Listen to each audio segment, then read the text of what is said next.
यह पुस्तक हिंदी साहित्य के महान सम्राट मुंशी प्रेमचंद द्वारा रचित प्रसिद्ध उपन्यास कर्मभूमि है।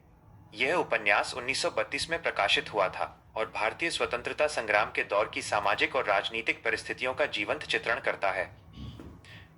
बुक कवर का विश्लेषण। Book cover explanation.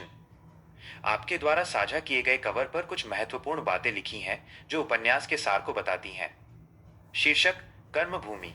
कर्मभूमि माइनस इसका अर्थ है काम करने की दुनिया या वह स्थान जहां व्यक्ति अपने कर्तव्यों का पालन करता है। लेखक मुंशी प्रेमचंद।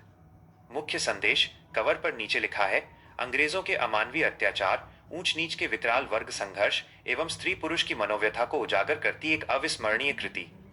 यह दर्शाता है कि कहानी में ब्रिटिश शासन का विरोध, जातिवाद, गरीबी और पारिवारिक रिश्तों के मानसिक द्वंद्व को दिखाया गया है। चित्र।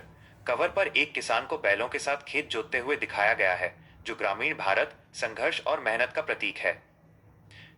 उपन्यास की संक्षिप्त कहानी, समरी इन हिंदी। कर्मभूमि की कहानी मुख्य रूप से अमरकांत नाम के एक युवक के इर्द गिर्द घूमती है। एक अमरकांत का चरित्र। वो एक अमीर घराने का बेटा है लेकिन आदर्शवादी है। उसके पिता समरकांत केवल धन को महत्व देते हैं, जिससे दोनों के बीच वैचारिक मतभेद रहता है। दो पारिवारिक द्वंद्व। अमरकांत का विवाह सुखदा से होता है। सुखदा विलासी जीवन पसंद करती है, जबकि अमरकांत गरीबों की सेवा करना चाहता है। इस वैचारिक अंतर के कारण अमरकांत घर छोड़कर गांव चला जाता है। तीन ग्रामीण सुधार। गांव में जाकर अमरकांत अछूतों और गरीबों की स्थिति सुधारने का प्रयास करता है।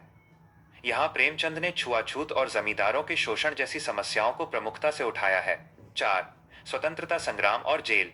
अंततः अमरकांत और उसके परिवार के अन्य सदस्य, सुखदा, मुन्नी और यहां तक कि उसके पिता भी अलग अलग आंदोलनों के माध्यम से देश सेवा में जुट जाते हैं और जेल जाते हैं। यह उपन्यास व्यक्ति के स्वार्थ से परमार्थ, दूसरों की सेवा की ओर बढ़ने की यात्रा है। प्रमुख अध्यायों, खंडों के मुख्य बिंदु, मेन थीम्स, चैप्टर्स।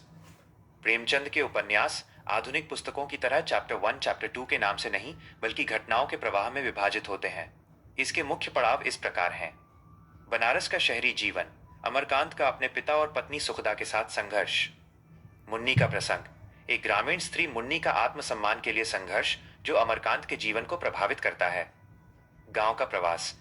अमरकांत का घर त्यागना और ग्रामीण विकास व अछूतों के मंदिर प्रवेश के लिए लड़ना।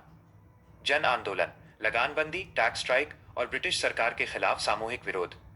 हृदय परिवर्तन। उपन्यास के अंत में सभी पात्रों का हृदय परिवर्तन होता है और वे व्यक्तिगत सुख त्याग कर समाज के लिए समर्पित हो जाते हैं।